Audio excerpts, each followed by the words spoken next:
name is Sultan, and I'm the producer and as well as helping to make the diorama and also explain the inner workings of the volcano and how it functions.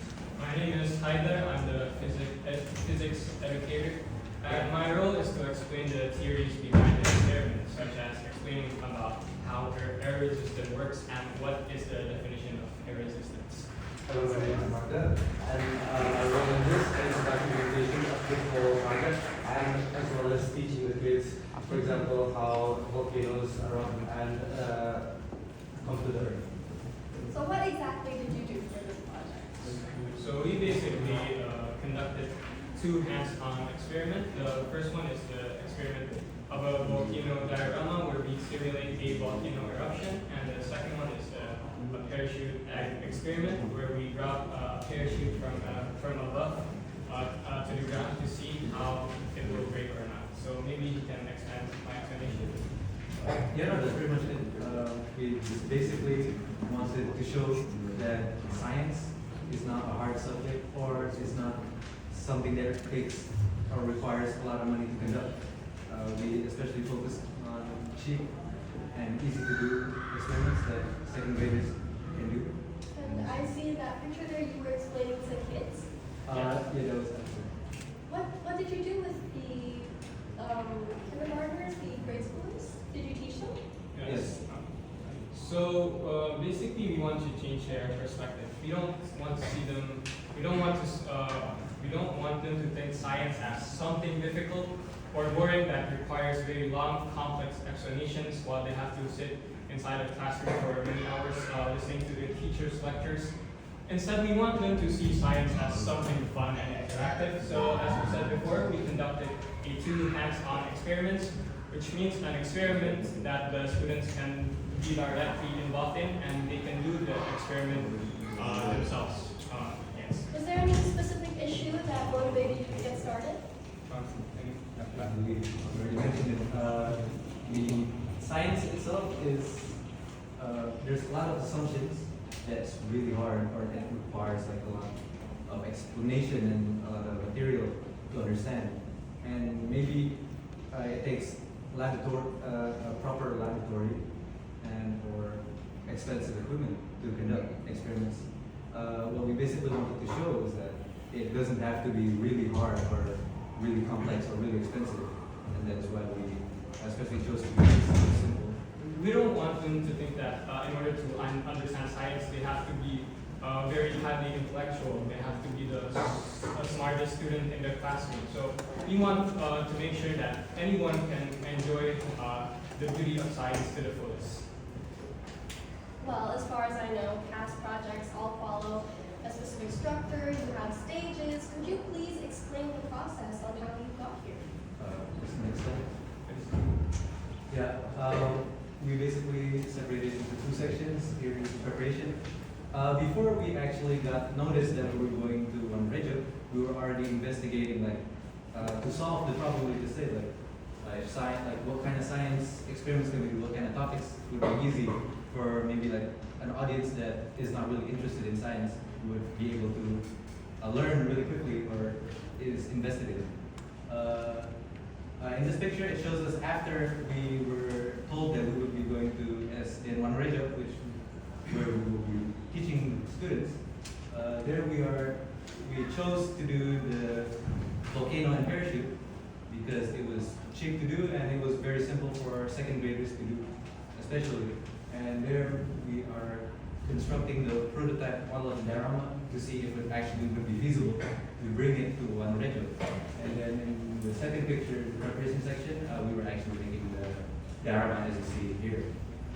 The second section is execution or action. It shows us teaching them, showing them how it works, showing them the science, teaching them the science behind it, and especially exclusively with parachute.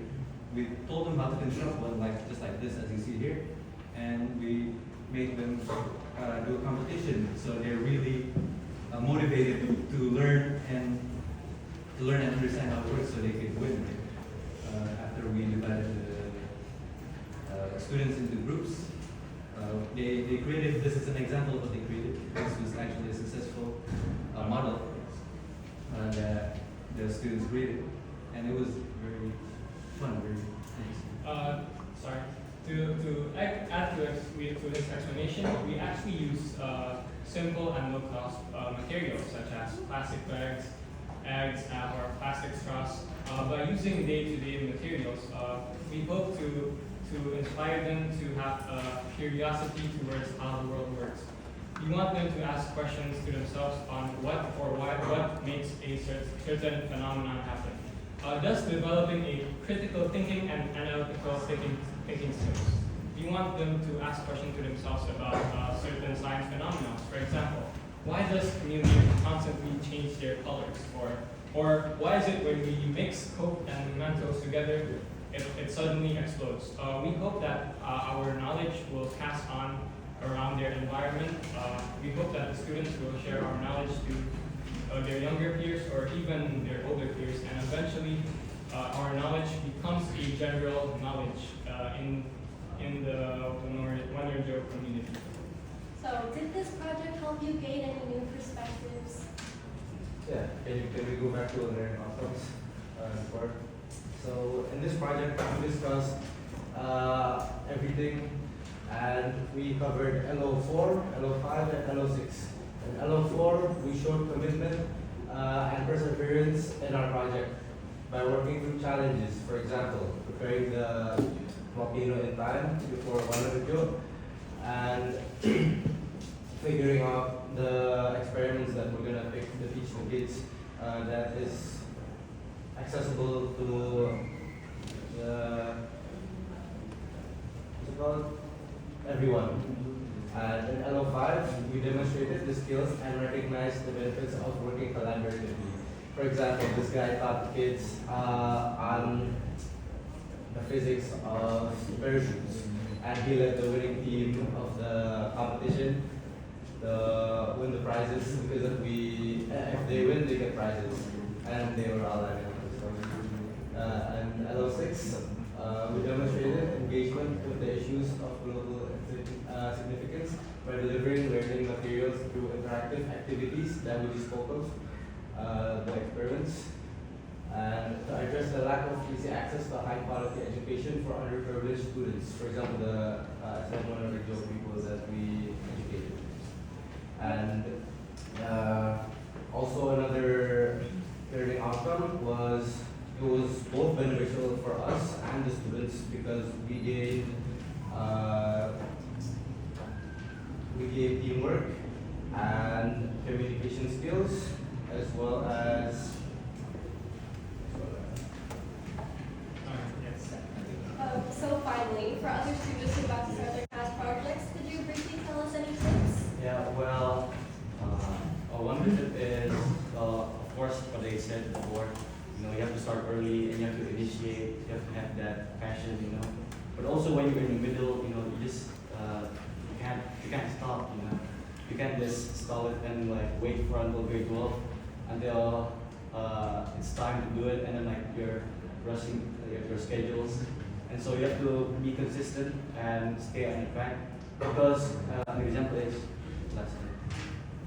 so an example is when we heard the news that we're going to Magelang, we wanted to make our experiments as relevant as possible, you know, by making this volcano, because in Magelang, Jawa Tengah, there is this volcano called Gunung Merapi, and so we wanted to make it as relevant and make the kids know that in their local area there's a lot of nature and there's a lot of surroundings that they can explore, because everywhere you see is science.